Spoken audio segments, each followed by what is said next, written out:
99% از دختران در دنیا برای زیبا به نظر رسیدن مقدار زیادی رژ لب روی لب‌های خود می‌مانند.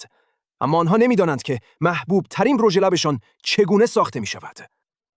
پس بیایید به شما بگویم که چگونه ساخته می‌شود. در واقع یک گیاه در بیابان یافت می‌شود که ما آن را کاکتوس می‌نامیم. یک حشره روی این گیاه پیدا می‌شود که اگر آن را خشک کرده و آسیاب کنید و با آب مخلوط کنید، رنگ قرمز طبیعی به دست خواهید آورد. و اکنون در ژاپن در حال کشت این حشره هستند. زیرا می‌بینید که چند روز پس از رها کردن این حشرات روی کاکتوس‌ها، تعداد آنها افزایش می‌یابد. سپس آنها را جمع‌آوری کرده و برای خشک شدن کنار می‌گذارند. وقتی کاملاً خشک شدن، آنها را آسیاب کرده و تبدیل به یک پودر ریز می‌کنند. سپس آن را با آب مخلوط کرده و برای مدت طولانی می‌جوشانند و آنقدر می‌جوشانند تا کاملاً خشک شود.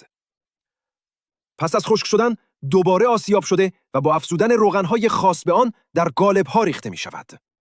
پس بفرمایید، به این ترتیب رژ لب شما آماده می‌شود. خب، ای دختران، بعد از دیدن این ویدئو، آیا دوباره از رژ لب استفاده خواهید کرد؟ حتما در قسمت نظرات به ما بگویید.